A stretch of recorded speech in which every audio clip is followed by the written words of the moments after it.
Bonjour. Donc aujourd'hui, on va continuer toujours sur le chapitre 20 du traité théologico-politique de Spinoza.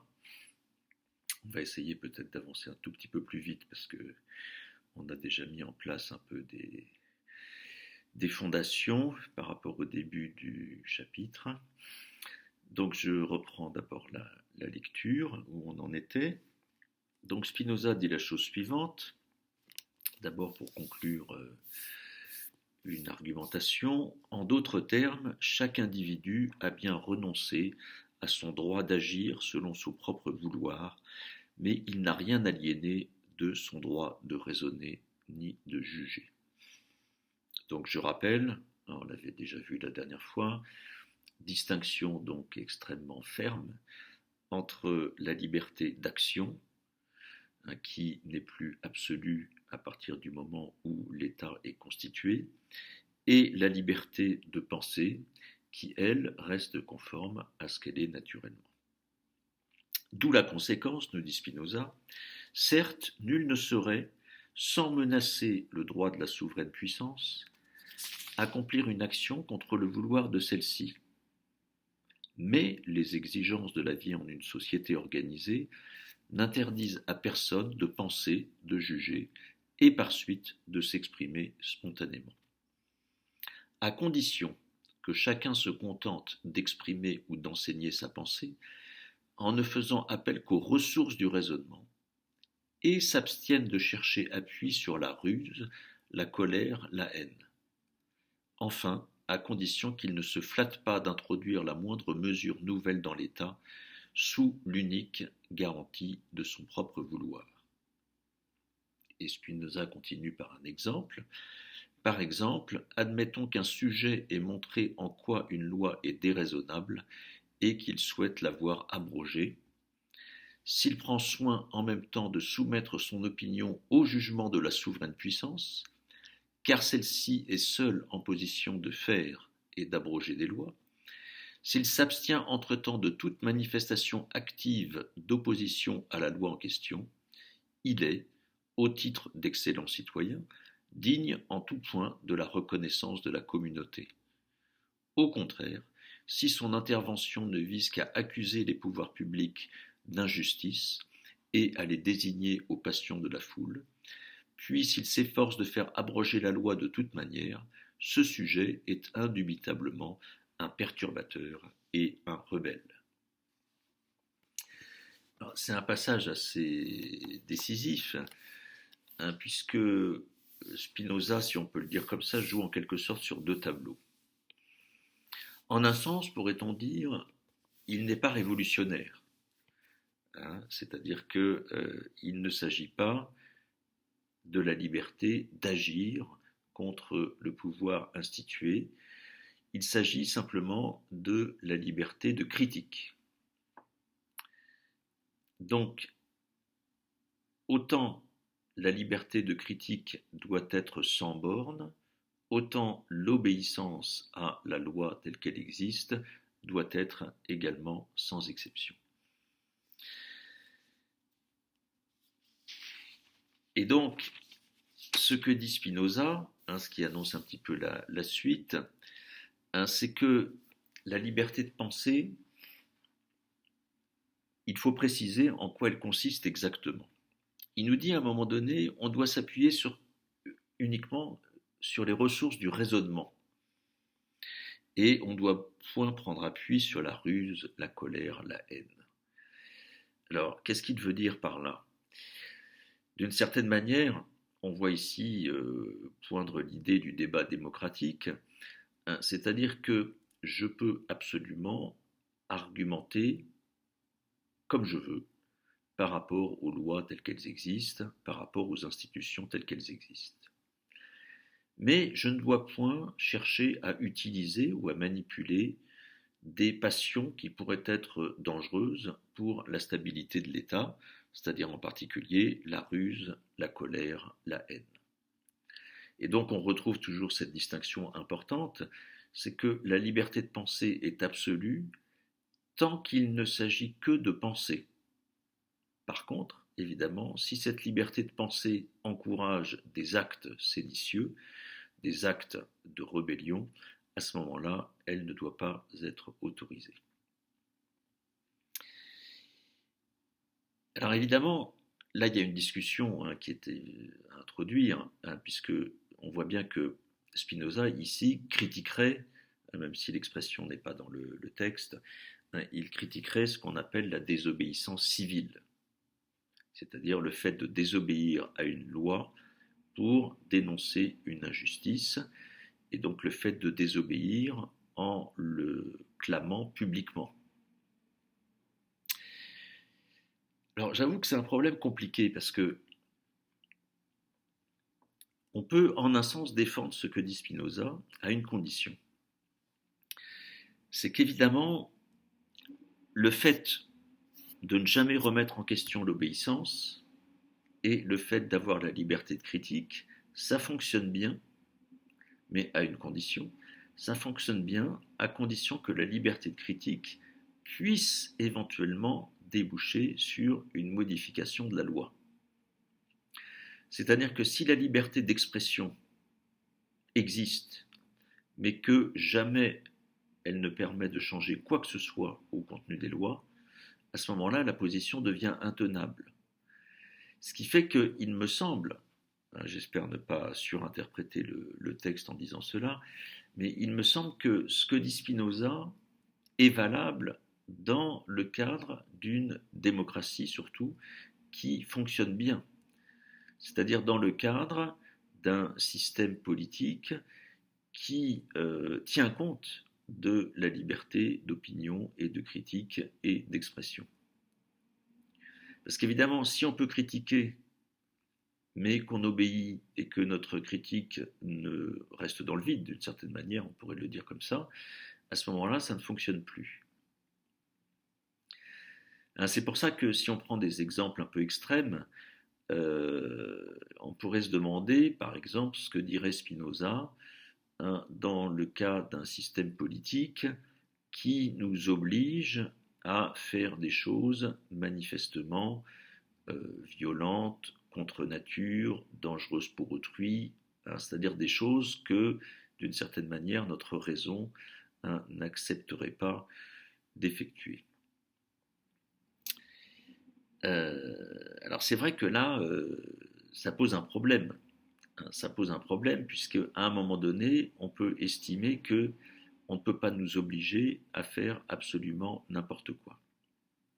Alors il y a une réponse que Spinoza donne un petit peu ailleurs, c'est qu'évidemment l'État, pour qu'il reste d'une certaine manière stable, ne doit pas chercher à encourager ou ne doit pas chercher à obliger les citoyens à commettre des actes visiblement scandaleux qui vont contre finalement leurs convictions intimes. C'est-à-dire que dans ce cas-là, on pourrait dire que d'une certaine manière, l'État se met en danger lui-même s'il exige des citoyens des choses qui choquent leur raison. Mais par contre, donc d'une certaine manière, on pourrait peut-être répondre à l'objection de cette façon-là concernant la désobéissance civile. Mais je crois que l'idée fondamentale quand même de Spinoza, qui est assez juste, me semble-t-il, c'est que si on désobéit à chaque fois que la loi est critiquable, dans ce cas, il n'y a pas la possibilité de maintenir une certaine stabilité de l'État. C'est-à-dire qu'on ne peut pas considérer que je suis à tout instant le seul juge de ma manière d'agir. Et je crois que c'est ça l'idée fondamentale qu'il faut retenir de ce passage, c'est-à-dire que je peux évidemment très bien critiquer, mais il faut à un moment donné que j'accepte d'obéir à la loi commune, sans quoi je risque de mettre en danger à chaque instant la stabilité de l'État, pour une raison très simple, c'est que les lois ne sont jamais parfaites. Donc on ne peut pas se permettre de désobéir à partir du moment où les lois comportent des défauts, puisque de toute façon, elles vont toujours comporter des défauts. Donc voilà en quelque sorte comment on pourrait peut-être répondre. Hein, mais il est vrai que le raisonnement de Spinoza peut-être ne dégage pas tout ce qui est implicite. Hein, c'est-à-dire que ce que je viens de dire sur la condition démocratique, hein, du propos de Spinoza n'apparaît pas directement dans le texte. Alors je continue. Nous apercevons désormais à quelles conditions l'individu peut, sans attenter au droit ni au prestige de la souveraine puissance, c'est-à-dire sans menacer la paix intérieure, dire et enseigner ce qu'il pense. Il suffit qu'il laisse à l'autorité politique toute décision active, puis qu'il n'entreprenne jamais rien contre la mesure adoptée par elle. Peu importe, là on a un élément nouveau qui va intervenir, qu'une telle conduite l'oblige souvent à agir en contradiction avec son opinion, même publiquement professée. Du moins son attitude ne mettra-t-elle en péril ni la justice, ni les valeurs sacrées. J'irai plus loin, cette attitude lui est imposée par sa volonté la plus intime de mettre en œuvre la justice et les valeurs sacrées. En effet, ainsi que nous l'avons montré antérieurement, la justice est relative au vouloir de la souveraine puissance, de sorte que nul ne saurait être juste sans se conformer aux décisions incontestables de celle-ci. Alors, là, Spinoza entrevoit une sorte de contradiction possible. Il peut m'arriver d'exprimer une opinion contre, par exemple, une loi, et en même temps d'obéir à cette loi. Question évidemment qui se pose à ce stade, est-ce que je ne suis pas dans une contradiction personnelle? Je dénonce quelque chose que j'applique par ailleurs. Et là, Spinoza dit, oui, mais dans ce cas, en tout cas l'homme qui possède une certaine sagesse, doit raisonner de la manière suivante. Il doit se dire, si je refuse d'obéir à une loi que je critique, je menace la stabilité de l'État. Et la stabilité de l'État est en quelque sorte une valeur sacrée, comme dit Spinoza. C'est-à-dire que mettre en cause la stabilité de l'État, c'est finalement mettre en danger tout le monde. Alors, une fois encore, si on est un peu révolutionnaire, on peut être choqué, hein, par cette réponse en quelque sorte raisonnable de Spinoza, hein, mais je crois qu'il faut bien avoir à l'esprit la chose suivante. C'est que finalement, la pire des choses, d'une certaine manière, dans un État, on pourrait le formuler de cette manière-là, même si ce n'est pas dit tel quel dans le texte, la pire des choses pour un État, c'est en quelque sorte de perdre son autorité, c'est-à-dire d'une certaine manière une situation finalement de guerre civile. Parce que la guerre civile, au fond, hein, c'est la possibilité que, par exemple, un groupe d'individus décide, hein, de ne plus respecter l'autorité de l'État.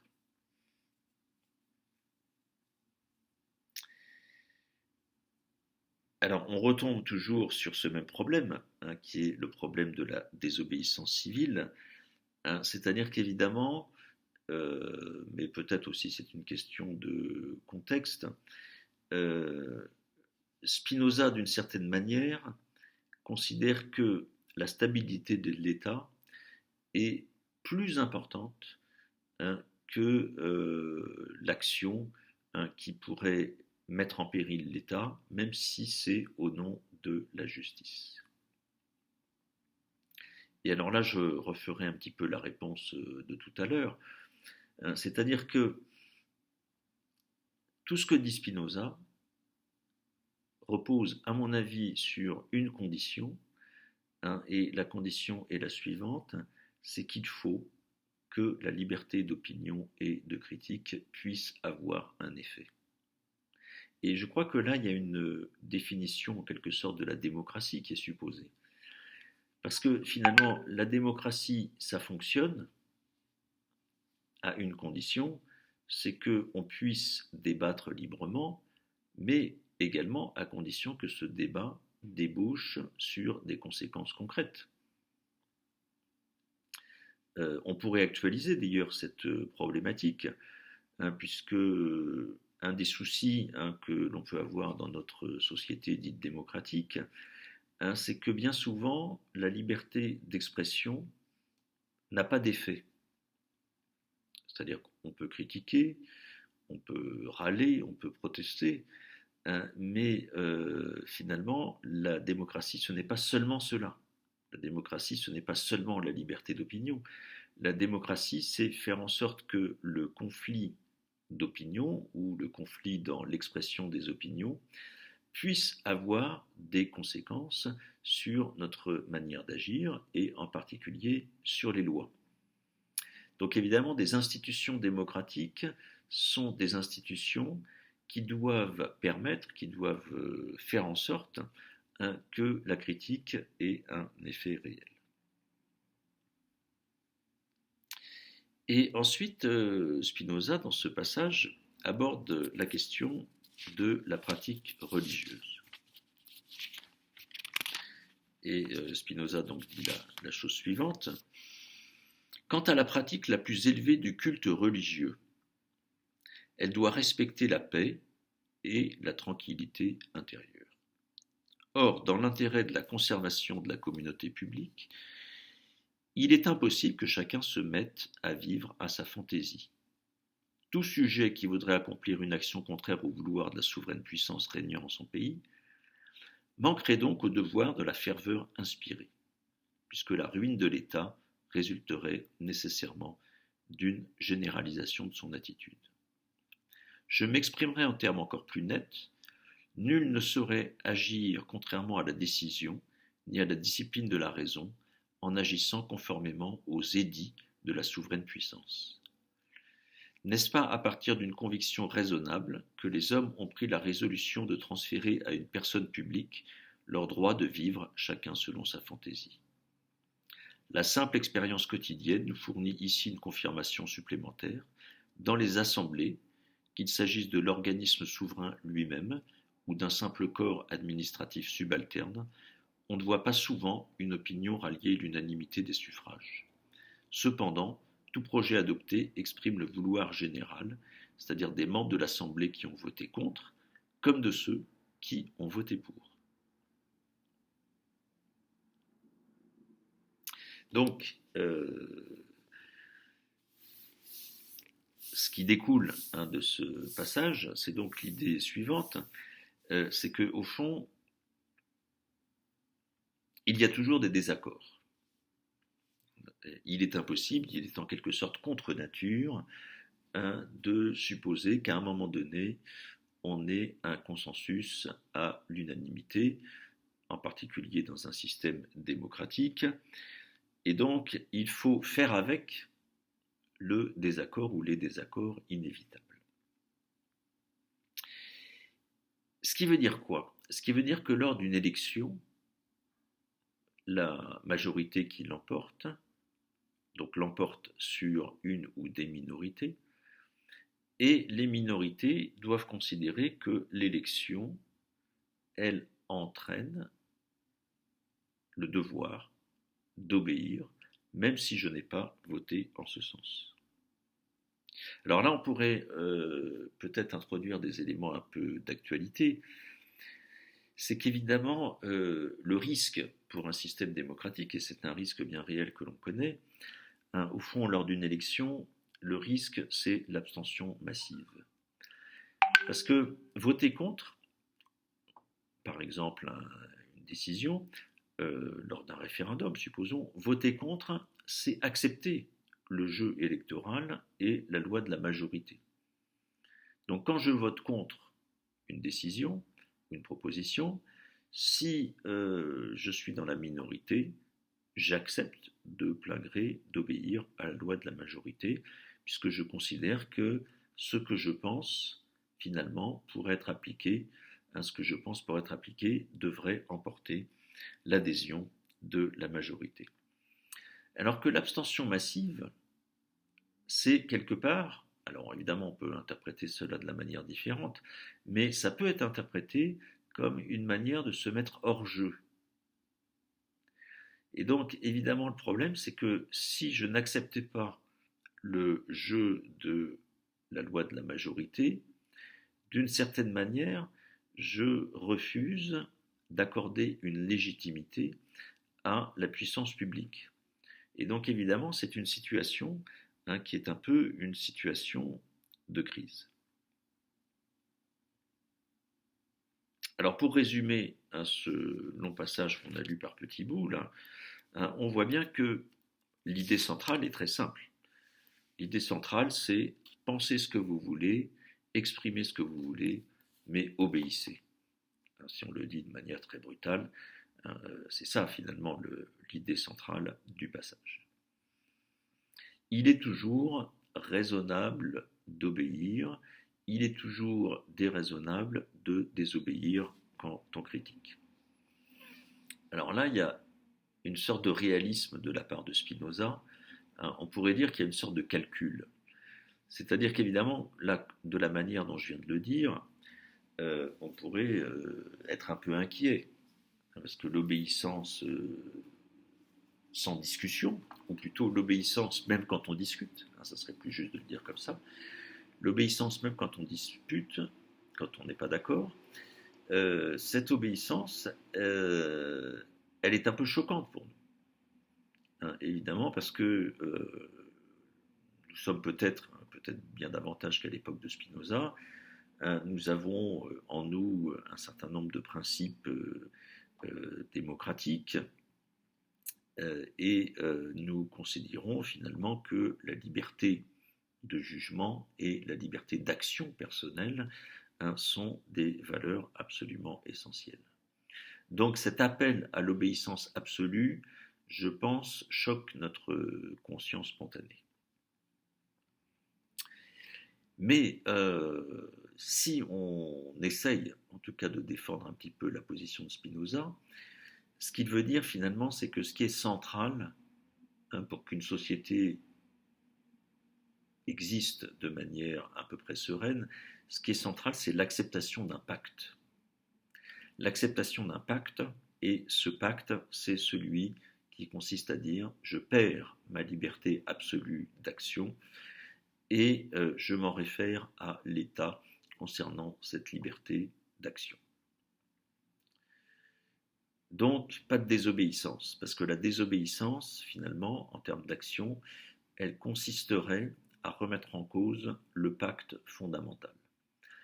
Et évidemment, Spinoza sait très bien, même à son époque, bien sûr, Spinoza sait très bien qu'un régime politique peut parfois prendre des décisions qui nous choquent, mais il y a une sorte de calcul, comme je le disais tout à l'heure, puisque finalement, ce que veut dire Spinoza, c'est que ce serait plus dangereux d'accorder la désobéissance civile au peuple, ce serait plus dangereux de lui accorder en quelque sorte cette possibilité-là que de ne pas lui accorder.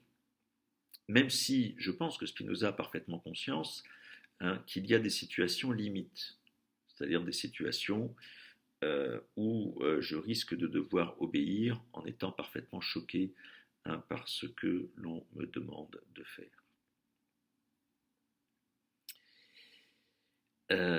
Oui, alors évidemment, mais le pire, on pourrait le dire comme de cette manière-là, le pire finalement, ce serait de remettre en cause le pacte. Il y a plus de danger, on va le dire comme ça, dans le fait de remettre en cause le pacte fondamental qui institue la société et l'État, il y a plus de danger que dans le fait d'obéir à ce que demande l'État. Voilà en quelque sorte la position de Spinoza. Alors je continue, mais revenons à notre sujet proprement dit. Nous venons de voir, par référence aux principes sur lesquels repose la communauté publique, à quelles conditions les sujets conservent la liberté de leur jugement, sans pourtant attenter aux droits de la souveraine puissance. Il n'est pas moins facile de déterminer quelles catégories de croyances sont par elles-mêmes séditieuses, ce sont celles dont la profession met immédiatement fin au pacte. Donc là, on retrouve ce qu'on vient de dire, au terme duquel les hommes ont consenti l'abandon de leur droit d'agir à leur gré. Par exemple, supposons qu'un sujet nie soit l'indépendance de la souveraine puissance, soit l'obligation où chacun se trouve de tenir sa parole, ou bien supposons qu'il recommande aux membres de l'État une activité de principe anarchique, etc. Du fait que ce sujet se met ainsi en désaccord avec le pacte de société, il se rend coupable de sédition. Le délit, d'ailleurs, ne consiste pas dans le jugement ou la croyance formulée, mais dans l'action qu'ils impliquent. En effet, par cela seul qu'on donne son adhésion à l'une ou l'autre de ces assertions, on se délie, tacitement ou expressément, de la fidélité promise à la souveraine puissance. Les croyances, qui au contraire n'impliquent aucune activité du genre, rupture du pacte, vengeance ou colère, ne peuvent être déclarées délits. Elles ne seront taxées de sédition que dans certains types de communautés politiques déjà plus ou moins corrompues, c'est-à-dire dans un pays où les fanatiques et les ambitieux, ennemis de toute droiture, ont réussi à usurper dans l'esprit de la foule une renommée devant laquelle s'affaiblit l'authentique prestige de la souveraine puissance. Alors quelques mots sur ce passage qui reprend en partie ce qu'on a déjà dit.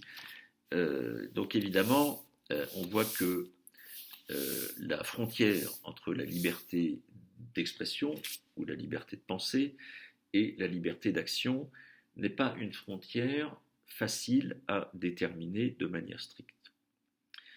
C'est-à-dire que si on veut sauver la liberté absolue de penser, il faut rajouter donc une condition qui est la suivante, c'est que la liberté de penser est absolue, sauf si cette liberté de penser entraîne des actes qui vont contre la puissance souveraine de l'État. C'est-à-dire, au fond, ce qui peut être empêché, c'est la liberté d'action. Donc la liberté de penser en elle-même, on l'avait déjà dit un petit peu, la liberté de pensée ou d'expression en elle-même n'est pas limitée. Mais Spinoza rajoute quelque chose dans le passage que je viens de lire. Il dit, voilà, si on commence à considérer comme délit une opinion, une croyance, comme il dit dans ce passage-là, si on commence à considérer comme un délit une certaine croyance, qui pourtant n'entraîne pas d'acte séditieux, nous sommes dans le cas d'une communauté politique déjà plus ou moins corrompue. C'est-à-dire que nous sommes à ce moment-là dans une communauté politique où les fanatiques et les ambitieux ont réussi d'une certaine manière à s'imposer. C'est-à-dire que la corruption ici, c'est justement le fait d'entamer, d'entraver en partie au moins la liberté de penser et la liberté d'expression.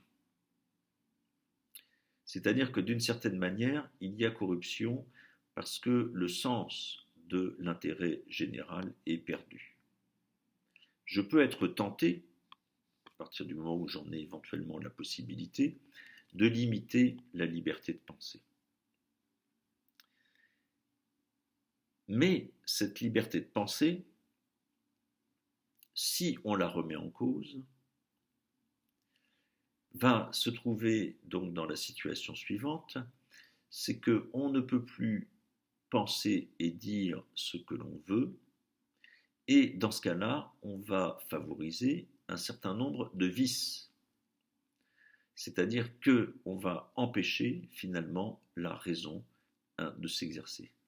Parce qu'il ne faut pas l'oublier, c'est la raison qui finalement nous dicte la chose suivante, c'est qu'il est raisonnable que la liberté de pensée et d'expression soit sans limite. On avait vu au début du chapitre que cette liberté d'expression et cette liberté de pensée doit être sans limite, parce que sinon on favorise l'attitude suivante, c'est-à-dire qu'on commence à favoriser d'abord une hypocrisie, puisque je ne peux pas m'empêcher parfois d'être en désaccord, mais si je ne peux pas l'affirmer, si je ne peux pas l'exprimer, je vais commencer à jouer un double jeu. Et donc, on retrouve la problématique qu'on avait déjà abordée, la problématique de la violence, c'est-à-dire que finalement, à partir du moment où un groupe, par exemple, veut imposer son opinion et interdire des opinions qui sont en désaccord avec cette première opinion, on commence à rentrer dans une curieuse logique, puisqu'on essaye d'imposer quelque chose qui est contre nature. Alors pour conclure pour aujourd'hui, ce que je voudrais souligner, c'est le caractère à la fois radical du discours de Spinoza et le caractère non révolutionnaire, peut-être de manière un peu bizarre, puisque c'est peut-être pas ainsi qu'il faudrait nommer les choses par rapport à l'époque de Spinoza, mais il y a quand même quelque chose de ce type-là. C'est-à-dire qu'évidemment, la défense absolue de la liberté de penser, à l'époque, en tout cas au XVIIe siècle, c'est quelque chose, évidemment, qui n'est pas du tout un lieu commun.